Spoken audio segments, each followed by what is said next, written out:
Even MSNBC realizes how pathetic and stupid this is. And you know what? If you guys are actually going to go out on all the weekend shows and you're going to sit there and say, well, Trump is doing things that are illegal and we just want to make sure that the military knows they can't do anything that's illegal, you better know what illegal things he's doing, right? You don't just throw this stuff into the wind. They were ill prepared because you know what?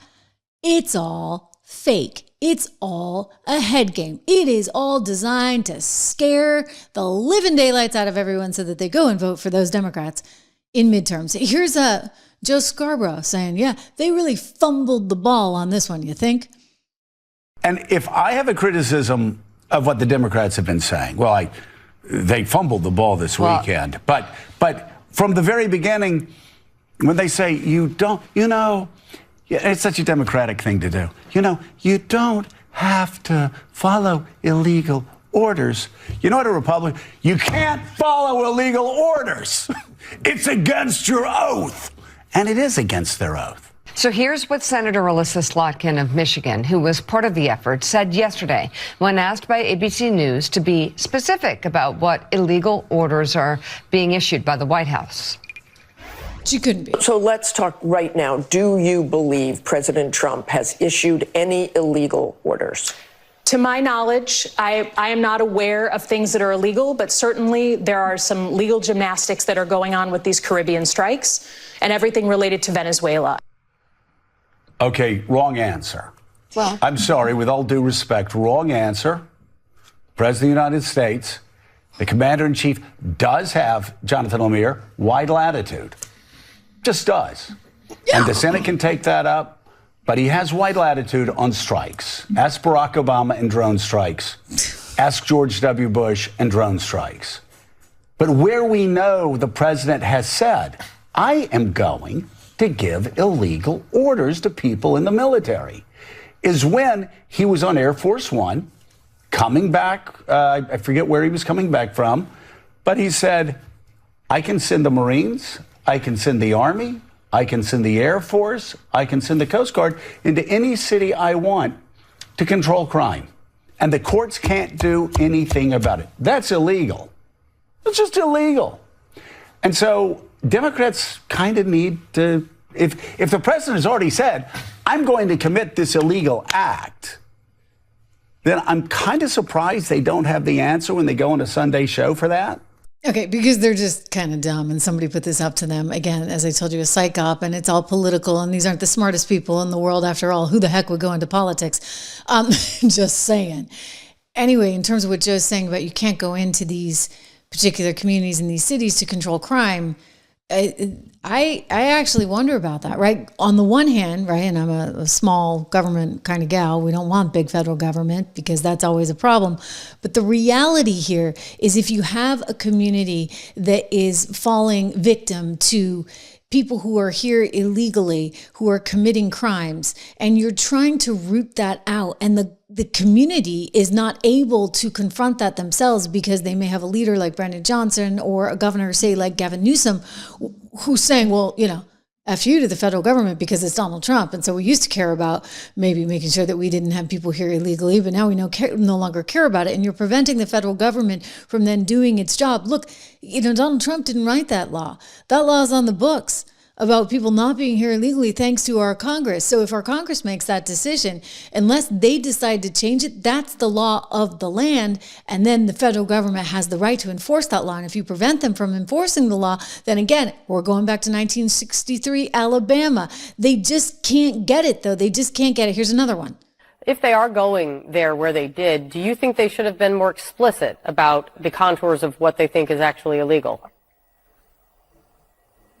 I think the burden of proof on respecting the integrity of the military does not lie on these patriots and veterans who are serving in Congress. It lies on the President of the United States, who has entertained the idea of using the military to aid and abet the insurrection that he launched in 2020, who has called American cities training grounds for the United States military, who has ordered strikes in the Caribbean that have so rattled our own allies that they have decided to not share intelligence to advance those strikes because they don't believe that they are justified or legal. This president is the one who has to answer to the American public on his violations of posse comitatus, which means that he can't use the military for law enforcement purposes, as he's tried to do in Los Angeles and Chicago and elsewhere. And he has to answer to the American public for why he wants to wage a ground war in Venezuela when the American public has been crystal clear that they are done with military adventurism overseas. Okay.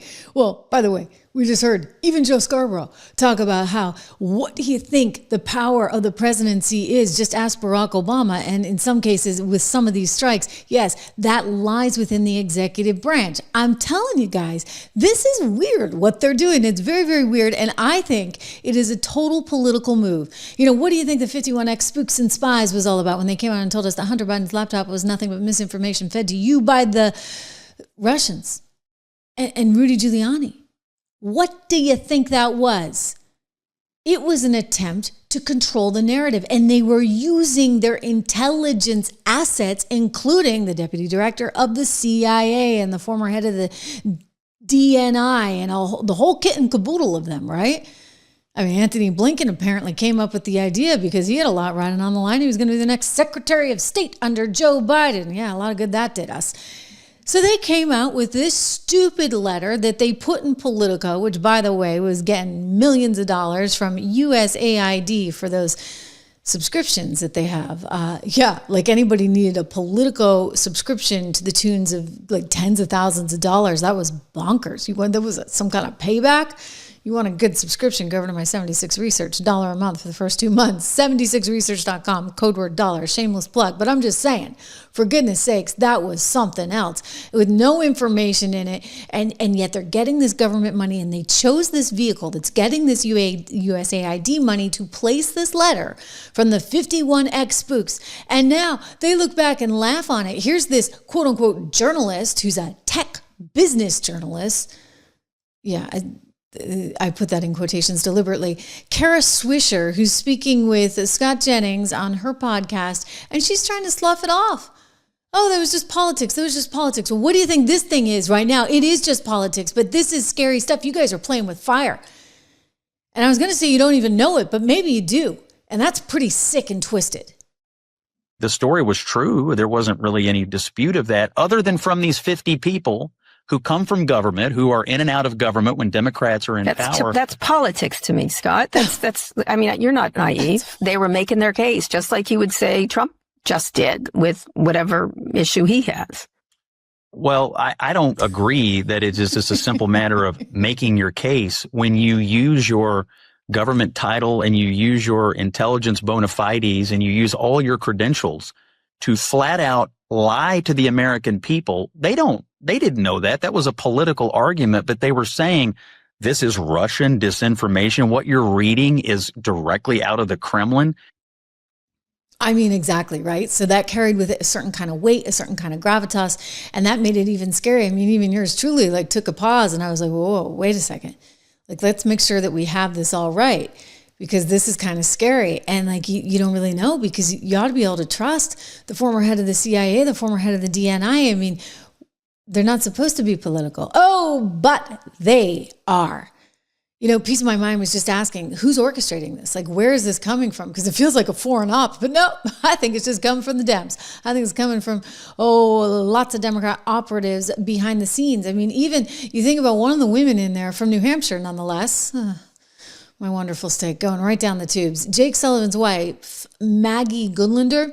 It's Jake Sullivan, you know, former NSC, the guy that actually thought that he had the Middle East totally under control, like just days before the horror in Israel back in October. I mean, wow. Okay, so she's part of this. You get the CIA lady part of it. This is not a good situation. And you know, my friend Jesse Waters, former colleague over on Fox, had a good take on this.